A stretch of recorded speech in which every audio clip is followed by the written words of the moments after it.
যে পর্যন্ত পাঠ হয়েছিল তার পরবর্তী অধ্যায় পাঠ করব। আজকের বিষয়বস্তু হল এই যে পাঠ হয়ে আসছে, যার তত্ত্ব যার কথা সেই বালক ব্রহ্মচারী মহারাজ, তার যে জীবন বেদ সেই নিয়ে একটুকু পর্যালোচনা করব। তিনার পরিচয়, তিনি যে গৌরাঙ্গ মহাপ্রভু, এই পরিচয় আলোচনা করা হয়েছে। কিছু অংশ বলা হয়েছে, পরিপূর্ণ বলা হয় নাই। পরিপূর্ণতা এটা সময় লাগবে, কালকেও বললাম যে এটা 4-5 ঘন্টা সময় লাগবে। তার জীবন বেদ সংক্ষেপে তার জীবন বেদ আলোচনা করছি। রাম নারায়ণ রাম। সন্তান দলের প্রতিষ্ঠাতা ও তার জীবন বেদ। জন্মসিদ্ধ ঠাকুর বালক ব্রহ্মচারী মহারাজেই সেই যুগান্তকারী বিরাট পুরুষ, যিনি যুগের শেষে আবির্ভূত হন এই পৃথিবীর বুকে বিশ্ববিরাটের প্রতিভূ রূপে। রাতের অন্ধকার ঘোচাতে যেমন একটা দেহী সত্তা, জ্যোতির্ময় সত্তা, সূর্য সত্তার প্রকাশ ঘটে, ভাটার পরে তার বিপরীত বেগ। জোয়ারের বেগে বোয়াতে গেলে যেমন চন্দ্রশক্তি কার্যকর হয় এক একটা যুগের শেষে, তেমনি যুগ অবতার যুগপুরুষ আবির্ভূত হন ইতিহাসের গতিকে নতুন খাতে বহাবার জন্যে। এই বিষয়ে আলোচিত হয়েছে পূর্বেই। বিশ্ব প্রকৃতির এই অমোঘ নিয়মেই সত্যযুগের শেষে এসেছিলেন নারায়ণ, ত্রেতা যুগের শেষে রামচন্দ্র, দ্বাপরের শেষে শ্রীকৃষ্ণ। তেমনি কলিযুগেও তার ব্যতিক্রম ঘটবে না। আজ পৃথিবীর ক্ষেত্র প্রস্তুত সেই বিরাট মহাপুরুষের আবির্ভাবক্ষণ সূচিত করছে। সমাজের বুকে সেই ভাটার শেষ স্নান চলছে। হত্যা, হানাহানি, অসাম্য, দুর্নীতি ব্যাপক সর্বত্রই সেই আমাবস্যার ঘোর তমিশ্রা। জ্যোতির্ময়ের আবির্ভাব ঘটবে, কিন্তু অবিসম্ভাবিতভাবে। কেমন করে তাকে আমরা চিনব, কেমন করে তাকে আমরা মেনে নেব? সাধুগুরু মহান অবতার জননায়ক, দেশনায়কত্ব আজ ছড়াছড়ি। এর মধ্য থেকে কেমন করে খুঁজে বার করব সেই বিরাট পুরুষকে, ঐতিহাসিক পুরুষকে, অবতার পুরুষকে? অতীত অভিজ্ঞতা দ্বারাই আমরা যাচাই করব, কষ্টিক পাথরে কষব। তার আগের যুগে অর্থাৎ সত্য, ত্রেতা, দ্বাপর যে মহানায়ক যুগ বিবর্তনের নেতৃত্ব দিয়েছেন, তাদের জীবনী আলোচনা করে আমরা তার সূত্র আবিষ্কার করব। রাম, নারায়ণ, শ্রীকৃষ্ণ ত্রয়ী অবতার পুরুষ। এদের জীবনে আমরা 3টি বিশেষ গুণের সন্ধান পাই, যা এখানকার তথাকথিত মহান অবতার জননায়ক, দেশনায়কের জীবনে দেখতে পাওয়া যায় না।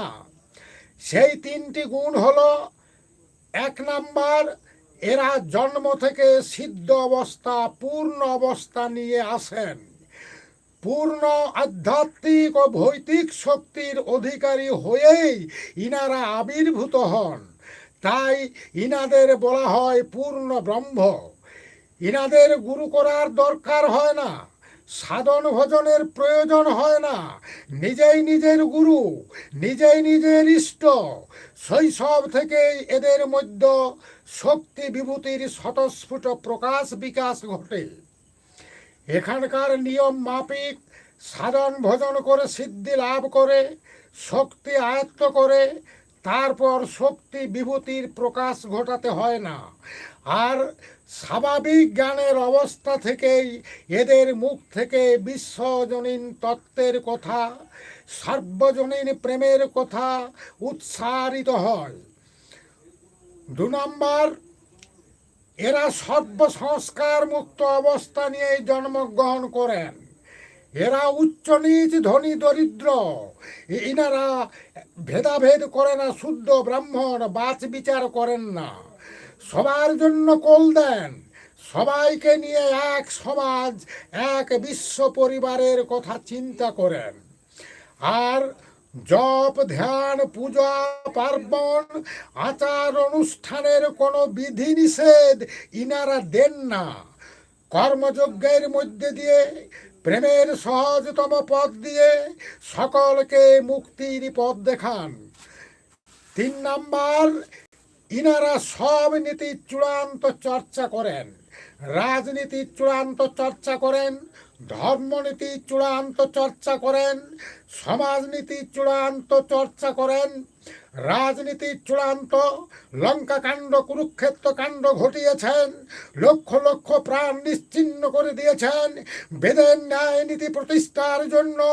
ধর্মনীতির চূড়ান্ত বলেছেন, সর্বধর্মান পরিত্যাজ্য মামেকং শরণং ব্রজ, অহং ত্বং সর্ব পাপেভ্য মোক্ষয়িষ্যামি মা শুচ।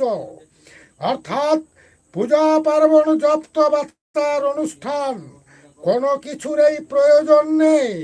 আমাকে অনুসরণ করো, আমার উপরে আস্থা স্থাপন করো, আত্মসমর্পণ করো, আমি তোমাদের মুক্তির পথ দেখাবো, মোক্ষ ঘটাবো। আবার সমাজনীতিরও চূড়ান্ত চর্চা প্রতিষ্ঠা দিয়েছেন। সাম্যের সমাজ, শোষণ বঞ্চনাহীন সমাজ, রাম রাজত্ব প্রতিষ্ঠা করেছেন। সুতরাং ঐতিহাসিক মানদণ্ডের বিচারে এই 3টি গুণের একত্র সমাবেশ যার মধ্যে ঘটবে, প্রাথমিকভাবে তাকে আমরা সেই যুগান্তকারী পুরুষ, বিরাট পুরুষ, যুগ অবতার রূপে আমরা মেনে নিতে পারি।